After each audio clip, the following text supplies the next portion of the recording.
Hey everybody, this is herculespetix, founder, curator, docent, and gift shop employee of the herculespetix Academy of Comic Book Studies.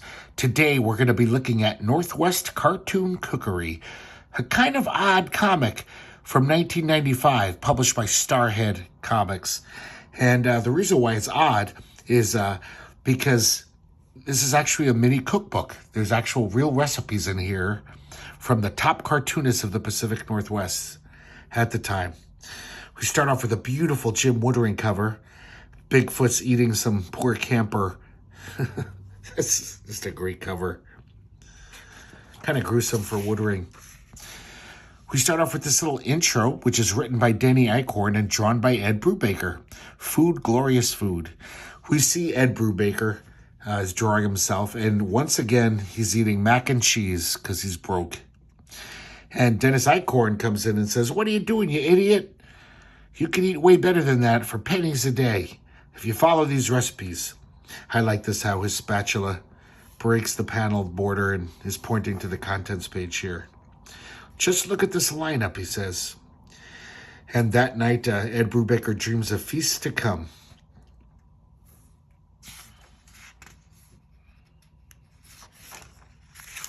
So we start off with J.R. Williams. We have his Secrets of Life, Death, and Salsa.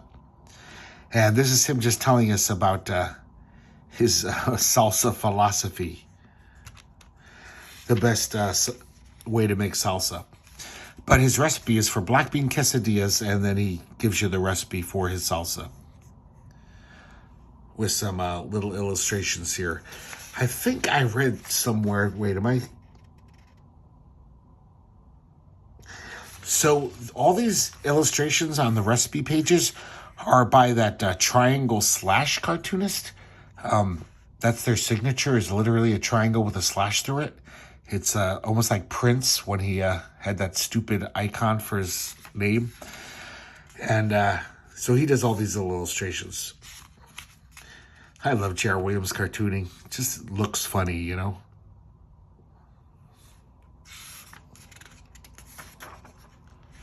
We have Ellen Forney telling us to bake bread when you have guests. This is actually a really good idea. Everyone loves the smell of freshly cooked bread. Not that I ever have dinner parties or anyone even visits my filthy hovel of an apartment, but if I did, I would totally take this advice. She also tells us how to fold a napkin in a fancy fleur-de-lis style. So she gives us a recipe for whole wheat soda bread. All these recipes sound pretty good. We have Roberta Gregory giving us a recipe for Mexican meatball soup. Basically albondigas. She does it a little differently. Not a big fan of Roberta Gregory's cartooning. It's kind of cute though in this one.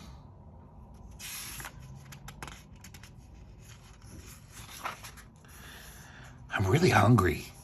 This is maybe a bad idea to make this video when I'm so hungry. Because all I can do is think about how I want to eat all these things. Here's Michael Dugan, Anatomy of a Chicken Wing. And talking about all the various shapes of wings. And he gives us his recipe for God's own chicken wings. These actually sound really good. It's basically his version of buffalo wings. We have Donna Barr here. First, you catch your clam. And this is a cute little autobio story about how she was walking to the beach one day. And these Koreans were digging up clams with this special tool. And one of the old Korean women said, "Hey, you, no watch, work." And so they basically put her to work. And she figures out how to use the tool. And the woman's pretty harsh. She's just like yelling at her, giving her directions. No break shells. So the work of the day is done. It looks like Donna Barr had a pretty fun time doing it. And then the old lady gives her a big bag of clams and said, "Here, your share.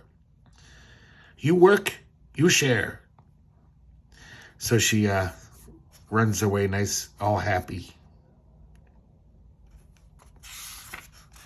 And she gives us her recipe for Northwest Gotcha Chowder, which is kind of like a catch-all chowder. Whatever you have, you throw in there.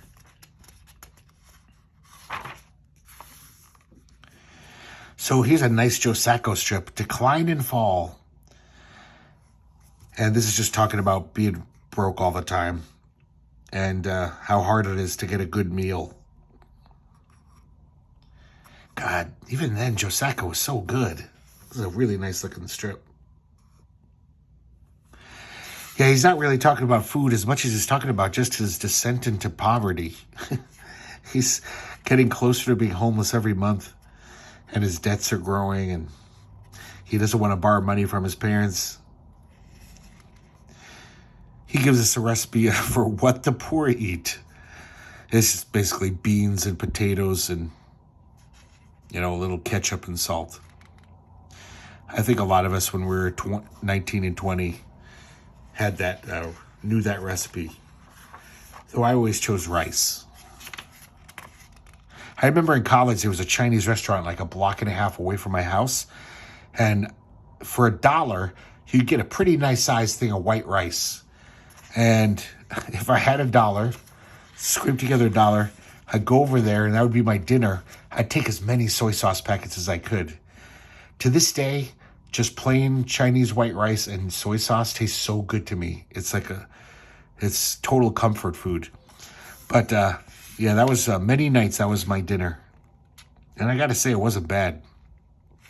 Next, we have Dutch Babies by Holly K. Tuttle. And these are weird Dutch babies. I'm not even quite sure what they are. So, yeah, I don't know about this cartooning. Kind of loose. It's weird because that looks like J.R. Williams, this guy. I guess it's kind of like a weird little pancake. I don't know. And here's the recipe. I gotta say, I'm not really digging these illustrations by Triangle Slash. I can't think of anything that they've drawn, even though I know they were in every anthology for a while. Lots of fanzines. Did lots of fanzine work. Oh, man, here's a beautiful Jim Woodring page. This is like from his Jim magazine era.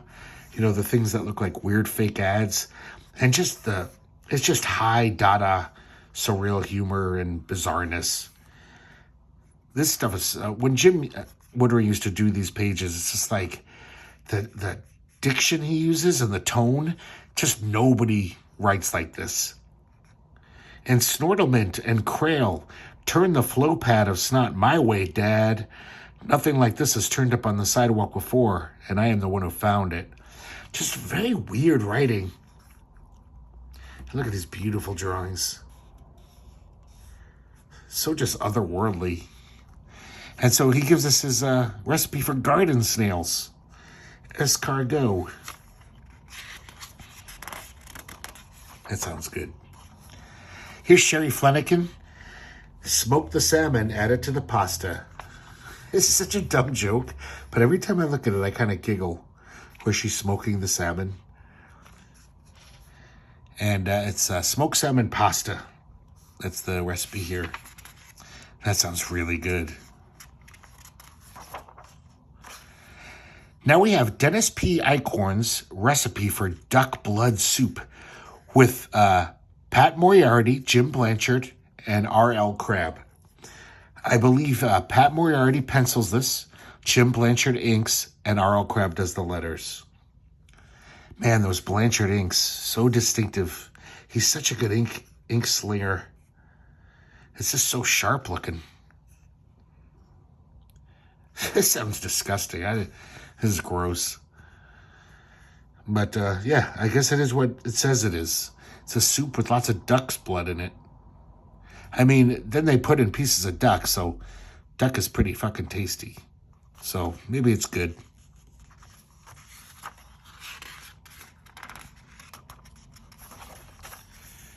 I'm so unfamiliar with this cartoonist, Kat Kinney. And she gives us a recipe for PC or not PC spaghetti sauce.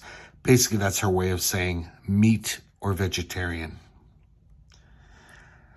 I'm kind of confused because the way she draws herself, is she trying to be Death from Sandman? She wears an ankh.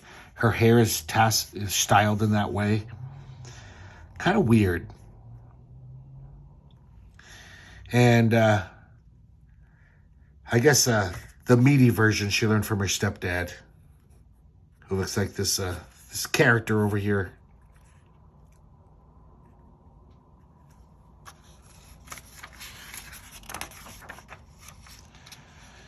Her recipe continues all the way over here. And then we have Mark Zingarelli's Eatin' In With Eddie. And this is about making, like, it sounds like a really good chili. I guess the secret is the anchos chili. Really nice looking page. Man, such a good letterer and just definitely a sharp looking comic page. Just look at that guy's face. I know this guy. He narrates the whole thing, this character with Eddie, and his dialogue's kind of funny. He just seems like a guy that would make you laugh all the time.